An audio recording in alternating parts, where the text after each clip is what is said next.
Je m'appelle Bruno Carpentier. Nous nous retrouvons ici au Salon des écrivains en Provence de Fuveau pour la parution de mon dernier roman policier qui s'appelle La Source Bleue. On vous connaît comme créateur de romans policiers provençal. Pour quelle raison avez-vous choisi ce genre?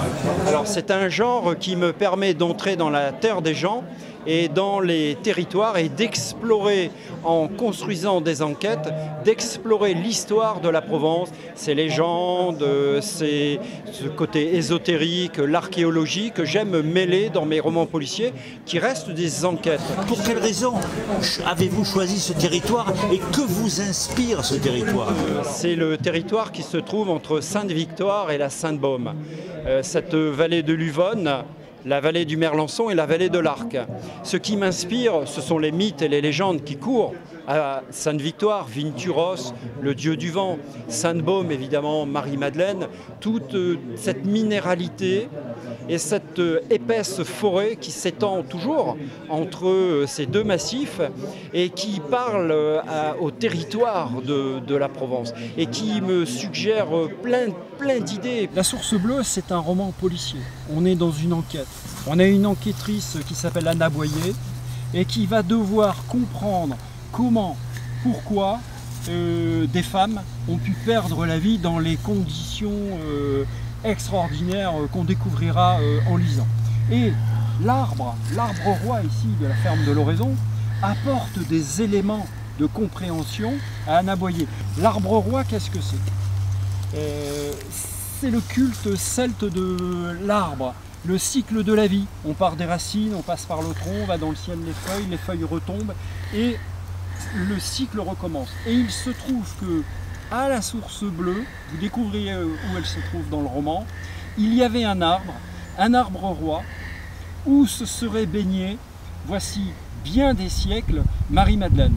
Et ça va permettre à Anna de rétablir le lien avec ces femmes qui se rassemblent dans la région, à la fois pour vénérer l'arbre roi, le culte de l'eau, mais aussi pour des raisons bien concrètes.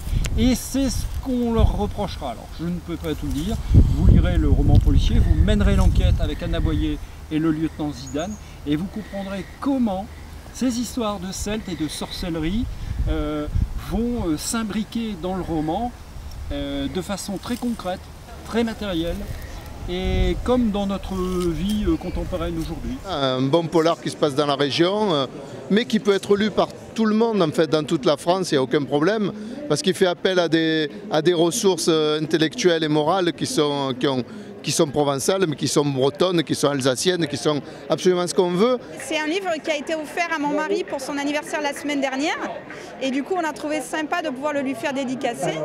Mon mari est gendarme, il adore les romans policiers et on habite à Gréasque, donc ça se passe dans le secteur et on a trouvé sympa de lui offrir ce livre. J'ai envie que mes lecteurs retiennent la richesse et l'épaisseur du territoire dans lequel ils sont. Aujourd'hui, vous avez vu au salon de Fuveau, j'ai reçu beaucoup de lectrices et surtout, nous sommes à Fuveau, donc pas très loin du territoire où se déroule le roman. Et toutes les personnes me disent mais c'est vrai ça, il y a des Celtes ici, il y a de la sorcellerie. Et moi ce que j'ai envie, c'est qu'ils retiennent, qu'ils apprennent aussi quelque chose. J'ai envie de partager avec eux ces connaissances. Et le roman policier est un genre qui me permet d'atteindre mes objectifs. Voilà. Alors moi ce que j'ai envie que les gens retiennent, c'est que leur région elle est énorme, elle est extraordinaire et qu'elle vaut la peine d'être aimée. Alors ils l'aiment déjà, mais ils la redécouvrent. Et quand je vois pétiller de la lumière dans les yeux de mes lectrices, je suis ravi. Voilà, c'est ça que j'ai envie.